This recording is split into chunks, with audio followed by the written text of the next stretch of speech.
இப்போ next penalty ஆர்க்குன்னு சொல்லுவாங்க. இந்த பெனல்ட்டி ஆர்க்கு எப்படி நம்ம அளவு எடுக்கணும்னு பார்த்தீங்கன்னா, நம்ம பெனல்ட்டி ஸ்பாட்லேருந்து இப்போ இதான் பெனல்ட்டி ஸ்பாட்னா இந்த ஸ்ட்ரெயிட் லைன் டூவர்ட்ஸ் நீங்கள் சென்ட்ரல் பாயிண்ட் நம்ம சென்ட்ரல் ஆஃப்லேருந்து இப்போ ஸ்ட்ரெயிட் லைன் வந்து ஒரு 9.15 மீட்டர் நீங்கள் அளவு வச்சிங்கன்னா, ஸோ அந்த அளவுலேருந்து ஸோ நீங்கள் அப்படியே அந்த ஆர்க் வந்து அப்படியே நீங்கள் வந்து ட்ராயிங் பண்ணலாம். ஸோ அதை ட்ராயிங் எப்படி பண்ணலாம்னு பார்த்தீங்கன்னா, ஸோ இங்கே ஒரு குச்சி, ஸோ ஒரு சிம்பிளாக சொன்னால் இங்கே ஒரு குச்சி வச்சுட்டு அந்த 9.15 மீட்டரில் வந்து ஒரு கயிறு வச்சிங்கன்னா அந்த மார்க் வந்து அப்படியே போடுவாங்க. ஸோ நிறைய பேர் தெரிஞ்சிருக்கும். ஸோ நெக்ஸ்ட்டு வந்து நம்ம centre point, so centre circle இருக்குது. இந்த சென்டர் சர்க்கிள் என்ன டிஸ்டன்ஸ் இருக்குன்னு பார்த்தீங்கன்னா, இப்போ சென்டர்லேருந்து பால் ஸ்டார்ட் பண்ணுவாங்க.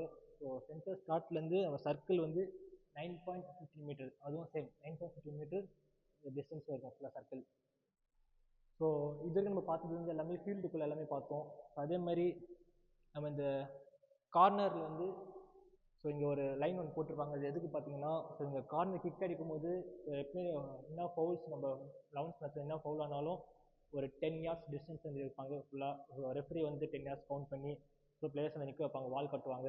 ஸோ அதுக்கு தான் வந்து இந்த லைன் ஒன்று போட்டிருப்பாங்க. ஸோ இங்கே கார்னர் கிக் அடிக்கும்போது இங்கே யாரும் பக்கத்தில் நிற்கக்கூடாதுக்காக இங்கே ஒரு லைன் போட்டிருப்பாங்க. ஸோ ரெஃப்ரி வந்து எல்லாத்தையும் கிட்ட வந்து சொல்லிட்டு இருக்க முடியாது.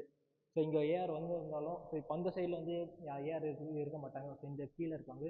ஸோ அந்த சைடில் வந்து இப்போ ரெஃப்ரி வந்து இங்கேருந்து அவருக்கு போயிட்டு வந்து அவருக்கு டைம் வேஸ்ட்டு. ஸோ இங்கேருந்து என்ன பண்ணுவோம், இந்த லைன் அந்த மார்க் பார்த்து ஸோ ரெஃப்ரி மேன் பின்னாடி வர சொல்கிறாங்க. ஸோ பிளேயர் கம்பேக் சொல்லி விசில் பண்ணி பிளேயரை கம்பேக் வர சொல்கிறாங்க. ஸோ அந்த மார்க் தெரிஞ்சிடும். ஸோ கரெக்டாக அவங்களுக்கே தெரியும். ஸோ அது வந்து ஒரு 10 yards டிஸ்டன்ஸ் இருக்காங்க. ஸோ அப்போ வந்து கார்னர் கிக் போகிறதுக்கு கரெக்டான டிஸ்டன்ஸ் இருக்கும். அதே மாதிரி இப்போது கார்னருக்கு அந்த ஆர்க் இருக்கும். அந்த கார்னர் ஆர்க் எப்படி இந்த டிஸ்டன்ஸ் பார்த்தீங்கன்னா 1 மீட்டரில் இருக்கும். ஸோ நான் இப்போ கார்னர் நிற்கிறேன்னா இந்த கார்னர்லேருந்து இந்த 1 மீட்டர் அளவு இருக்குன்னா அந்த ஆர்க், ஸோ இங்கே 1 மீட்டர் இங்கே 1 மீட்டர் இங்கே மார்க் வச்சுன்னா அது அப்படியே ஆர்க்கை வந்து நீங்கள் ஜாயின் பண்ணிடலாம்.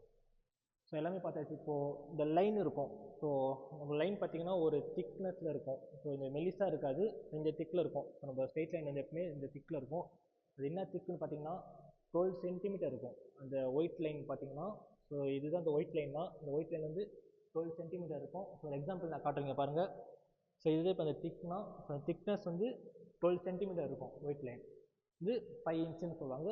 ஸோ இந்த 12 சென்டிமீட்டர் இந்த 5 இன்ச்சு தான் இந்த சைட் லைனு, அப்புறம் கோல் லைன்.